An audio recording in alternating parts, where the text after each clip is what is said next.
Jess. Welcome back to the Not Carrie Bradshaw YouTube channel. In this video, we are playing catch up. I am finishing out my reviews of season 1 of House of the Dragon. Right now we're on episode 5. I'm going to breeze through so that I can catch us up and we can start talking about season 2. So bear with me. For posterity's sake, I just have to finish out the season 1 reviews. I'm going to do them as quickly as possible. So here we go. So episode 5 features the messiest wedding we have seen since the Red Wedding. Okay, this was some shit, but let's start from the beginning. So Damon is a scheming ass bitch. Okay, Damon is like, I was trying to liken him to a character from Game of Thrones, and I feel like he's just like singularly wild all on his own. Like, I kind of want to say that he's as ruthless as Stannis, but he has a little bit more charm. I don't know. Maybe there is no comparison. You know, he has found a way to get rid of his wife, who he never saw it for. He never liked that lady. So he found a way to get rid of her, took her out the game with her horse. I still haven't figured out what he did to spook that horse. Did I miss it? Did y'all catch it? Slide in the comments, let me know. She falls off the horse. He beats her in the face with a stone. He done got rid of this lady so that he can move on to remarry and live the life that he feels he deserves, you know? And everybody is like, that lady was a really skilled writer. You obviously killed her. And it's just like, we all know, but we're not going to say anything because who can really say, right? So Otto Hightower is out as the hand of the king because Rhaenyra told her daddy, like, look, that man done lied on me, wink, wink. That man done lied on me. And if he can be allowed to stick around, then I'm not going to do my duties, okay? I'm not going to marry nobody. So the deal was, if you get rid of Otto Hightower, I will marry the person that you choose for me, because that man is too calculating. And here's the thing, two things can be true at once. He was just doing his duty as the hand of the king, snitching on Rhaenyra for, you know, running around out here in these streets with her trifling ass uncle. But at the same time, Otto Hightower was like really scheming to plant Alicent there so that his family can slide in and have claim to the throne and be able to do the things. So two things are true at once, right? But he tells Alicent, like, on his way out, he done got his pink slip, he has his banker's box, okay, he packing up to move out of the Red Keep, and he's like, girl, look, I know you feel like Rhaenyra is your friend, but that ain't really your friend like that. At the end of the day, she is the heir. If you don't position your son Aegon to become the heir, to become next up to the throne, when Jacaerys dies, you're gonna be out. Sorry, if Viserys dies, you're gonna be out. They're gonna kill you and your kids because they can't have any competition for the throne. So you need to start pushing your son ahead. So he puts his he plants his bug in Alicent's ear, and she's like, damn, okay, something to consider. So keep that in mind. So the Targaryen family pulls up to high tide so that they can go ahead and make this marriage arrangement between Rhaenyra and Lord Corlys's son, Laenor.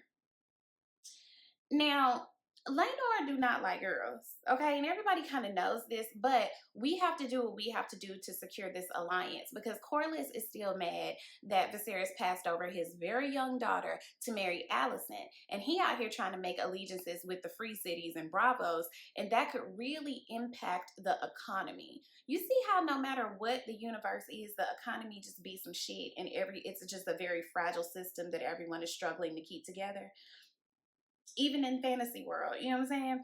So they pull up to high tide, and Corlys nor his wife are there. They like, you can meet us in the big hall. This is just like a sign of disrespect. Like, if the king pulls up, why you not there to greet him, right? Okay. So meanwhile, King Viserys' health steady on the decline from leprosy. Okay, he is not a well man. He on the sick and shut in list, and he's like, let's just get this shit over with. They keep offering him a chair. He like, bitch, I can stand. Can you? Can you? So they're having this old school dick measuring contest where it's like, well, what about the last names? Because, you know, my Corlys is like, my male heirs need to have my last name. And Viserys is like, okay, but once they ascend to the throne, it's going to go back to Targaryen. Who gives a shit? Let's move on. So Rhaenyra and Laenor agree that, look, we don't really like each other, but we got to do our duty. So we'll be married and we'll do our duty. But you do what you want to do and I do what I want to do. So it becomes clear to Laenor's boo, whose name just fell out of my head. Joffrey Lawnmoth, interesting name, he's like, she probably got a little side piece. I'm going to peep who it is. So keep that in mind. Like, if she's willing to marry you knowing your tea, she probably got some going on of her own. So Christian Cole, poor thing, poor thing. Little did we know, just an incel in waiting.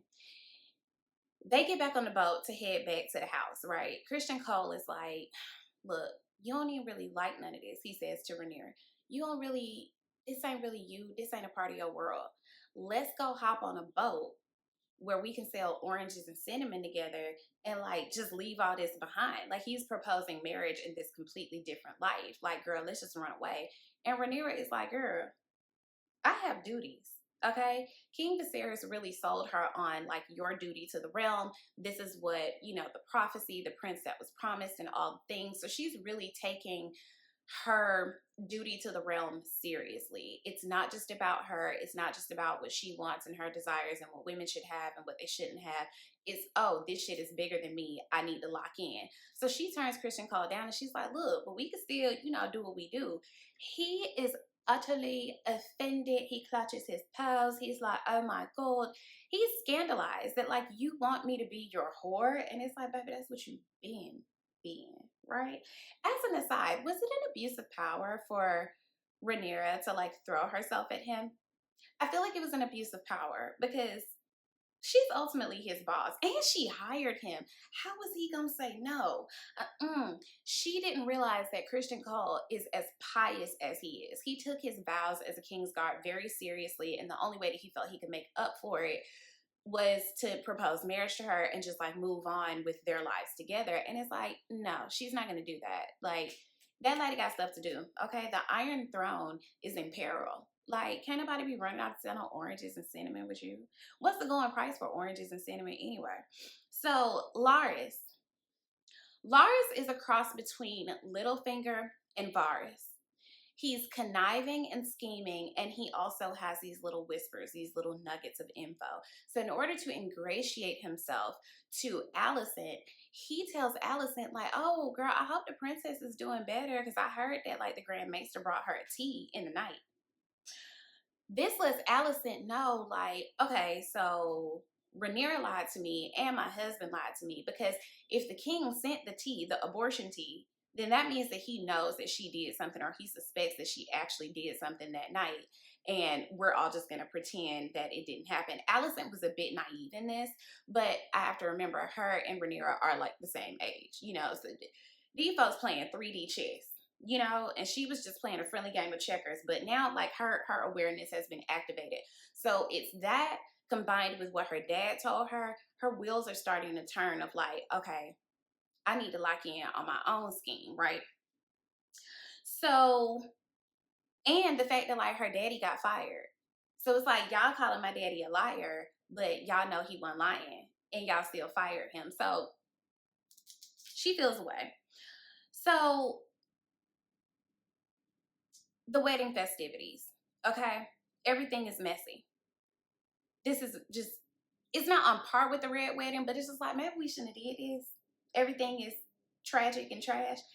Alicent is very standoffish since these revelations. She didn't even show up to King Viserys' latest treatment. And normally, you know, we would see, she would step in like, let me handle my husband. She didn't even come, okay? She was not up there at the dais with everybody else.